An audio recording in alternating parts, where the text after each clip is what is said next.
Hey there, Bruce, and welcome back to Remember 11. We have got an ocean to deal with now. Also, it is very fucking hot today. So if you hear a huge loud noise in the background, that's my computer desperately trying to keep cool. Nice for it, but I can't even, like, right now. Jesus. Anyway, let's carry on, shall we? Mayuzumi-san. Catching up to Mayuzumi while she was still on the coast, I clung to her. Why is there an ocean? I don't know. I don't know, but I had an ominous premonition, a vague feeling of anxiety. Something was happening, something that couldn't compare with anything that had happened until now. That was what I felt like. What is this? Mayuzumi was now coming closer to me instead. Were we on top of a mountain before? I don't know either. Hey, it's really cold. It's the real ocean. Yuni shouted in surprise as he scooped up water from the beach. Don't, Yuni, don't touch it. Why I thought he shouldn't touch it, I didn't understand myself. Because of the snow, you know. Touching water is going to make us even colder. Anyway, we didn't know its true nature. That was why it felt like we shouldn't go near it. Hey, let's go back, okay? At any rate, we should go back to the cabin again. What are you saying? If we walk along the coast, we should reach the town eventually. Why didn't I notice something like that sooner? We spent an entire week in that freezing cabin. Now we look like fools. I frantically shook my head. No, that's not... There wasn't an ocean here just a few hours ago. That's not it. Mayuzumi suddenly gasped. It can't be. Did the old man escape by himself? I told you that's not it. What is... The ocean wasn't here just a moment ago. Perhaps pressured by my frantic appearance, Mayuzumi tilted her head, a dubious expression on her face. Then where did Yomogi-san go? What? That's right, where had Yomogi gone? Yomogi had followed me to location X and never returned, and now location X had disappeared. Now stretching in front of my eyes, there was an ocean. Where did Yomogi go? It couldn't be... Is he somewhere in this ocean? That can't be, right? Frightened, I stumbled and fell onto the snow, because if anything had happened to Yomogi, it'd be my fault. At that moment, someone's coming. My head shot up in response to Yuni's voice. Along the coast, I saw the silhouette of a person running toward us. He was still far away, so I couldn't see him that well, but there was no mistaking it. It had to be Yomogi. Feeling relieved deep down inside, I stood up. I started dashing toward the silhouette. Yomogi-san! I shouted at the top of my lungs as I ran. I ran. The sunrise shone in on us. The sunlight was strong enough to blind me. Violent waves were drawn in from the sea, and silver white snow sparkled in the sunlight. The silhouette approached me from within the glittering sunlight. Little by little, the outline of the silhouette became clearer, and then I suddenly realized it. Had Yomogi-san worn such a long coat? Not only that, was Yomogi that slender? Yomogi-san? My feet stopped their forward charge. As I shielded my eyes from the sunlight with one hand, my eyes suddenly froze on what they saw. You're... No. Who is it? Utsumi or someone. That isn't Yomogi. That's...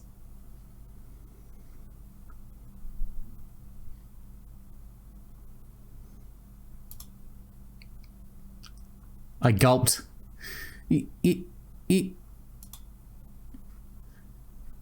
My voice shook. My heart was throbbing so intensely it felt like it would fly out. My body stiffened as I opened my eyes wide. You're... a person who shouldn't be here. Oh, great, it's our other half. Just what we wanted. Satoru. The one whom I'd always wanted to see. The one whose words I wanted to hear spoken in his own voice. Even though we hadn't spoken even once, it felt like he was the person I was closest to. A partner who was more reassuring than anyone. A companion that I could believe in more than anyone. A friend I felt closer to than anyone. I'd always wanted to meet him. But... this can't be real. There's no way this could really be happening. We shouldn't be able to meet here. He was someone who shouldn't be here. Yukido Satoru. He existed right before my eyes. It was almost as if this were a Deus Ex Machina. To me, this was an event equivalent to a miracle from God. Satoru had stopped running and was now standing in front of me, staring at me and holding his breath. Satoru and I stood on the beach, gazing at each other's faces as the sunrise illuminated us. Why? Why are you here, Satoru? I was barely able to get those words out.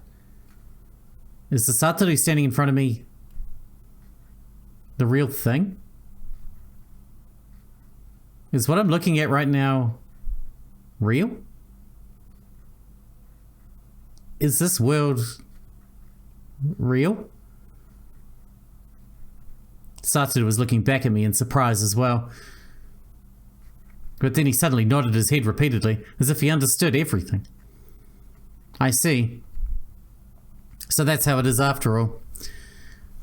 It was the first time I'd heard his voice, his words. However, it felt as if it wasn't real. This world lacked anything that was real.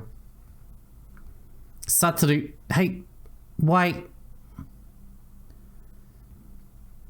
We'll talk later. My voice was interrupted by his stern expression. If I don't hurry, something terrible will happen. What do you mean, something terrible? What are you saying? What do you mean? Tell me. Tell me. Satoru. You guys wait here. You guys? What do you mean by you guys? There is other people here. Turning my head, Mayuzumi and Yuni were there. The two of them were standing there dumbfounded, their eyes fixed on Satoru.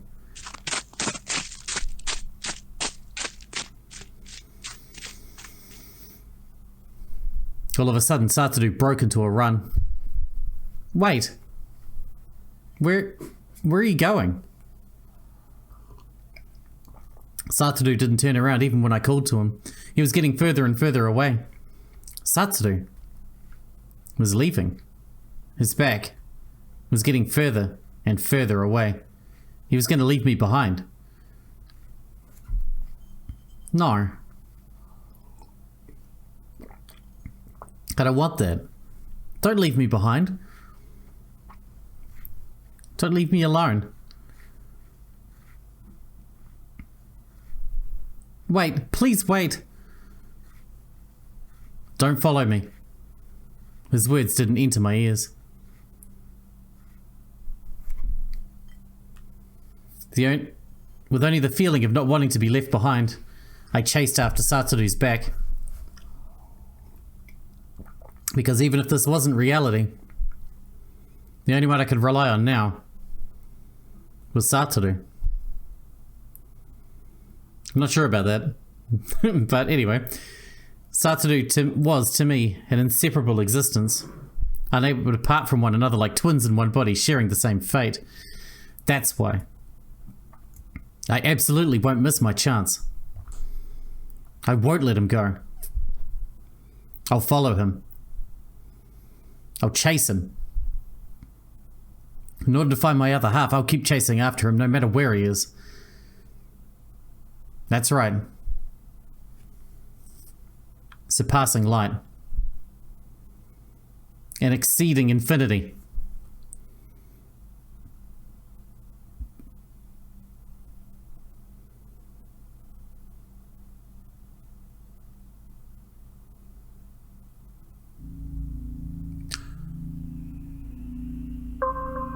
What's happening? This can't be a bad end, right? That would be... You can't leave it here like that. Come on, man.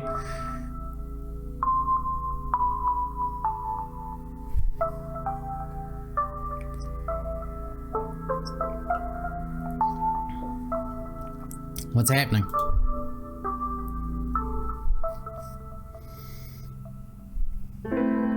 Oh, you fuck. I knew it. God damn it. Alright, well, I guess that's one of the two main endings, right?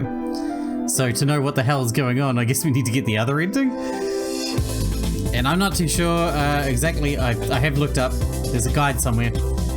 to doing that. Most because it's just picking different choices through the main path, so I don't know how much it's going to change, so I might skip through those choices toward the end, and then I'll pick up where it sort of diverges. At least that's my plan, because obviously we make some different choices. Some of the dialogue will be slightly different, but we've seen when we've had bad endings that different choices change the dialogue only subtly, and then just carry on the same path, you know? It's not really worth coming back for just that, I don't think.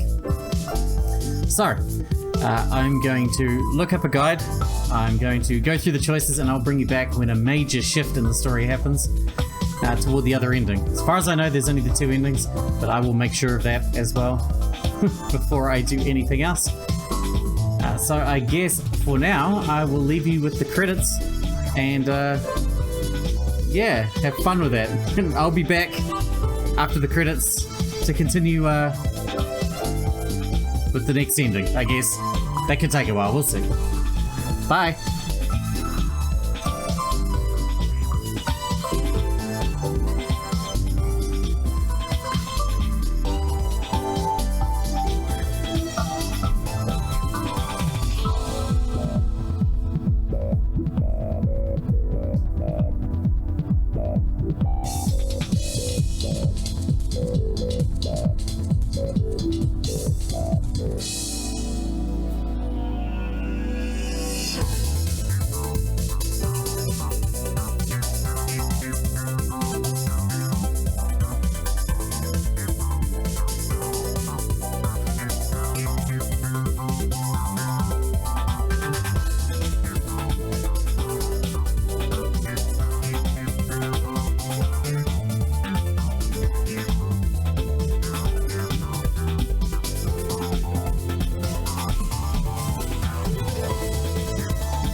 Alright, looks like we got some post-credit stuff.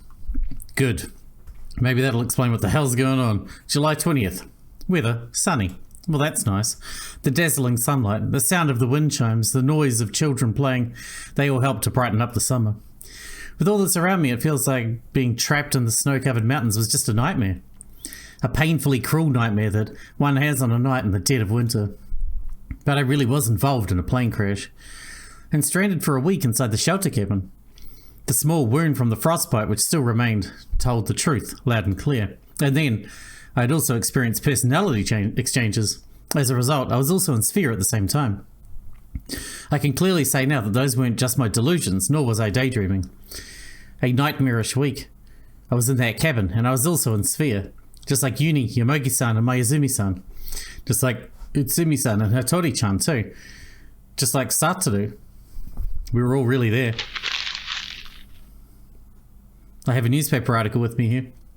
It's the same as the one in the cabin. I'll read it one more time. The Aomori Prefectural Police announced the recent discovery of the remains of 3 men and women on Aomori's Mount Akakura, believed to be victims of the crash of Flight HAL 18, which claimed 27 lives this January. As they had undergone extensive decomposition over a period of 6 months, the identities of the bodies are unclear, but they are assumed to be the last 3 undiscovered among the missing passengers and crew members of HAL 18. The bodies were discovered 1 kilometre east of the Mount Akakura shelter cabin. It has been confirmed that the 3 bodies, which sustained a large number of lacerations in an avalanche days after the crash, are those of the survivors.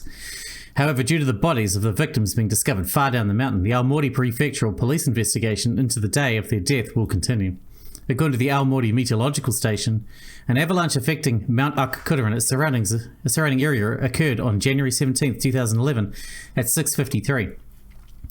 After analysing the traces left at the Mount Akakura shelter cabin, it was concluded that the people survived for 7 days after the crash.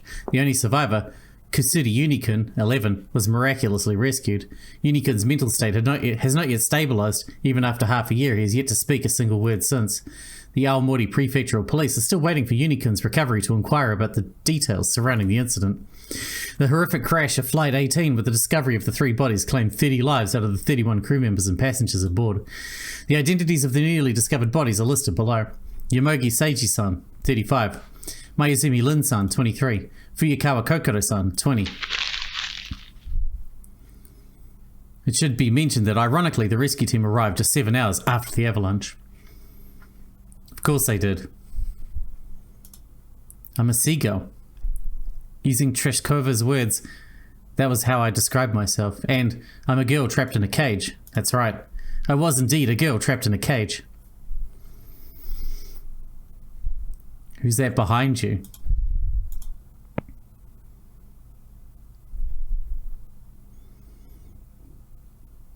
The story has not yet finished. Truth is not revealed. And it circulates through an incident. It is an infinity loop.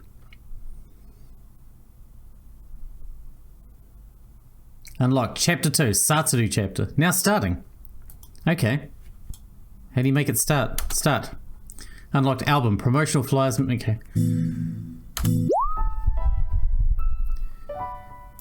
So if I'm going to go new game and we'll see what happens. Oh, here we go. Satoru chapter. Alright. Let's get into it. I'm a seagull. Those are the words uttered by the first woman in space, Valentina Tereshkova. All alone aboard this former Soviet Union spaceship Vostok 6, floating in the void of space, a place of complete silence and emptiness. So is this going to be the same then? Okay, we just had the intro and we just had the plane crash. I think this is the perfect time to start this next run in the hopes of not running over the same stuff over and over again, because there's going to be a lot of that. I'm sorry. And there's no just skip what I've seen button. It's just skip or not skip. A dense ocean current coiled around me as if to lap over my whole body. I felt as if I were being embraced by a sea teeming with coacurvate. The viscous colloidal ocean water was burning hot. I couldn't breathe. I writhed, agonized in the scorching hot liquid. Is this a dream? That question crossed my mind out of nowhere. If this is reality, then I might have travelled 4 billion years back in time and awoken in the primordial sea. Extending a sensory organ, which was neither an arm nor a feeler, I tried to search for my body. The thing I called my body was nowhere to be found, only a soft, flabby aggregation of amino acids surrounded me. I began to melt into the boiling water as the water also melted into me. I could no longer tell where my own existence begins or ends. I felt as if this vast sea were myself and that there were no singular entity in existence here. But I am here. Whether or not I have substance, there is no doubt that I exist here. I perceive colours. With a sense which is not sight, I listen to sounds with a scent which is not hearing. A sense, sorry. I smell odors with a sense that is not smell. My surroundings were completely saturated by a dazzling red light, a rhythmic sound, and a sweet scent that felt as if it would dissolve. I could both perceive and consider them, yet the origin of my thoughts didn't appear to be my brain. So where were these thoughts coming from? Perhaps the great sea surrounding me is controlling my thought process. Or could it be that perhaps this very thought is false? If that's the case, then I'm not thinking, not feeling anything. Do I not exist? Upon thinking this, I was suddenly assailed by an unbearable anxiety. I'm not here. I'm not here. Terror swirled within me, gradually converging on one point before exploding. I struggled. I continued to struggle as though I would go mad. Seeking an exit, seeking the light, seeking substance, I wanted to escape from this world as quickly as possible. Help me. Get me out of here. I'm here. And if I judge this correctly, we should be playing a Satsuru now. What happened? Hey, settle down. Calm down, just calm down. Jeez, can't you tell me what the hell's wrong with you? Guess not. That's right, everything's fine now, so no need to worry, okay?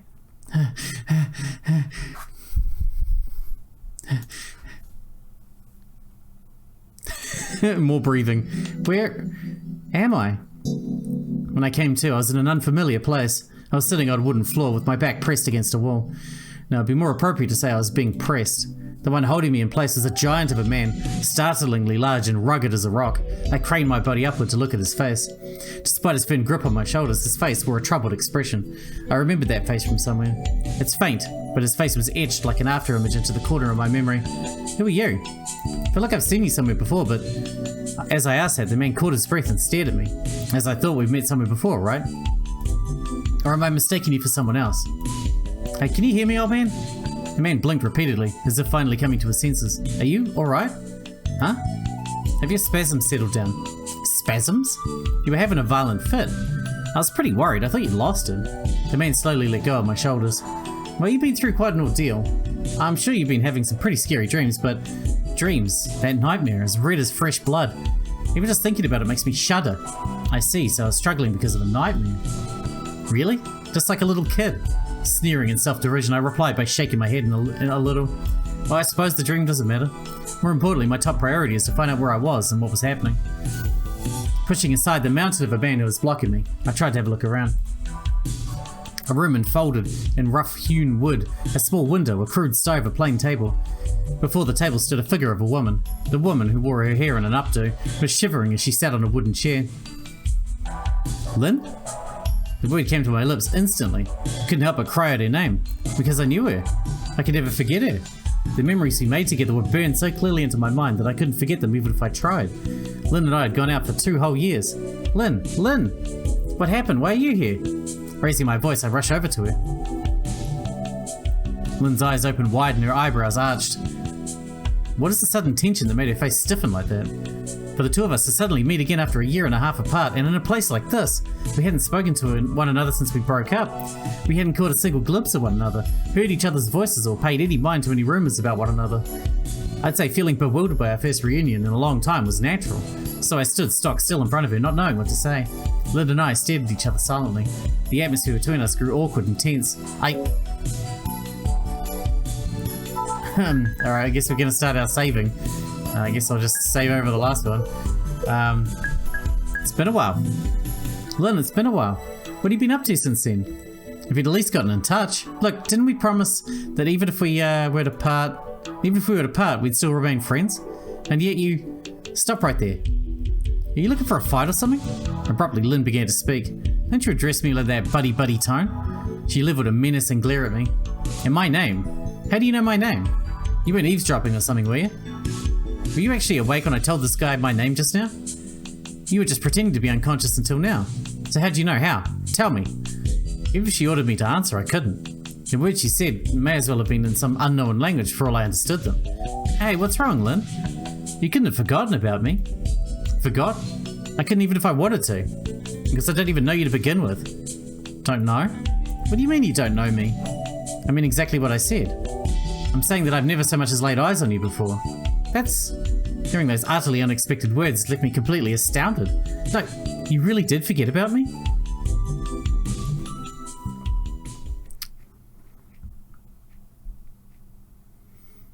Hey, what would you do if I suddenly disappeared from this world? I would search the world where you were. For the world where you were. Then what if you couldn't find that world? Well, I'd probably keep searching until I found it. You liar. Isn't a person's heart something that changes easily? No, flames keep burning forever. No flame keeps burning forever. Then what about you?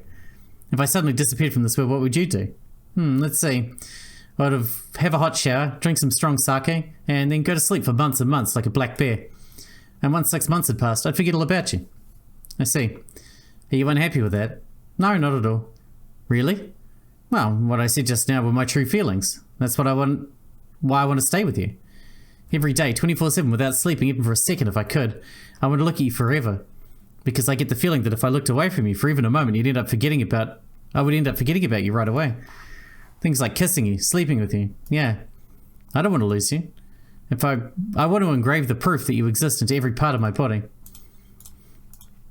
Hey, just once more? Can I engrave you into me? That sounds dirty. Lin.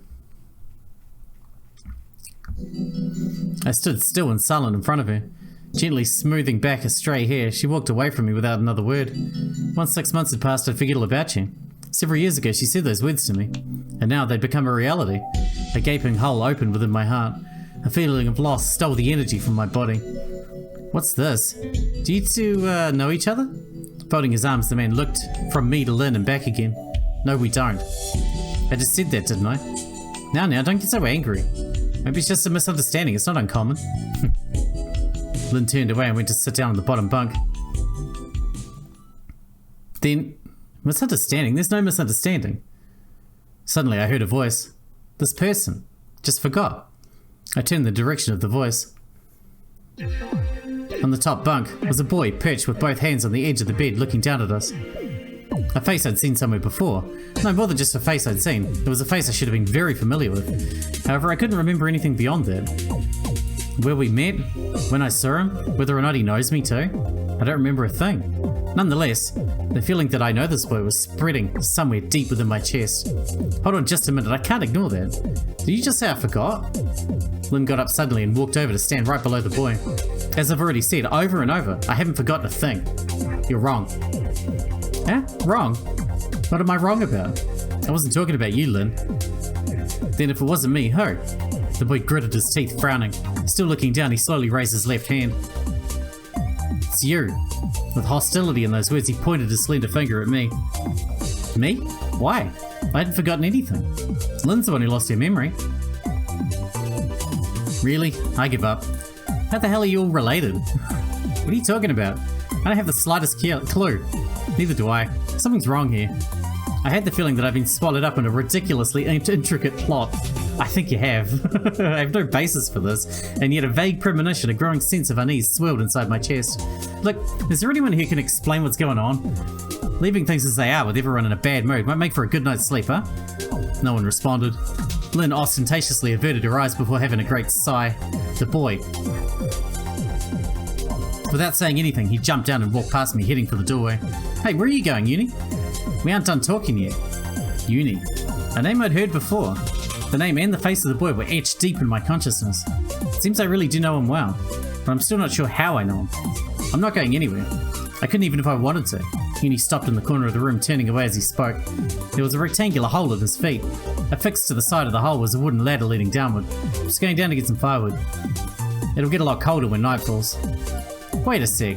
Lin stopped Uni as he placed a hand on the ladder. Will you take that coat off already? It's mine, you know. Give it back. No. I found it, so it's mine. What kind of bullshit reason is that? You know how the first paragraph of the Lost Property Act goes? Upon finding the lost article belonging to another person, the finder should, with all due haste, return the article to the person who lost it. Or turn it over to either its lawful owner or other possessor with the legal right to claim the article. It should otherwise be turned to the nearest police station. However, there's nothing in the law that demands that prohibited materials be returned to their owner. Huh? What the hell are you talking about? How's the coat prohibited materials? What? Sorry to interrupt you in the middle of this, but can I ask you about something that's been bothering me? Uni, where'd you first find that coat? That's, in the wreckage of the plane. Strange, isn't it? You were thrown out of the plane from the impact of the crash, awoke in the snow. Jeez, just shut up already. I get it. I'll take it off. I'll take it off. After interrupting the man in mid-argument, Yuni resignedly removed the coat that was hanging off of him. Look, I'm giving it back. Rolling up the coat, he tossed it toward Lin. Could you handle it a bit more gently, please? Cashmere coats don't come cheap. As Lin muttered a complaint, she gently patted off her reclaimed coat. I just kept sullen as I watched their exchange from the sidelines. Not that there had been any room for me to cut in even if I wanted to. Plane? Wreckage? Impact? What were they talking about? My confusion only deepened. And with that, let's finally wrap this episode up. It looks like we're going to be seeing the entire game from Satoru's point of view now, so I guess it's all going to be new, technically. Everything that happens is going to be new because we're going to be seeing the half of the story that we didn't see when we were Kokoro. So that's cool. Anyway, that means another 20-odd episodes, I guess. Settle in, Bruce. It's going to be a long one. Thanks for watching. I'll see you in the next one.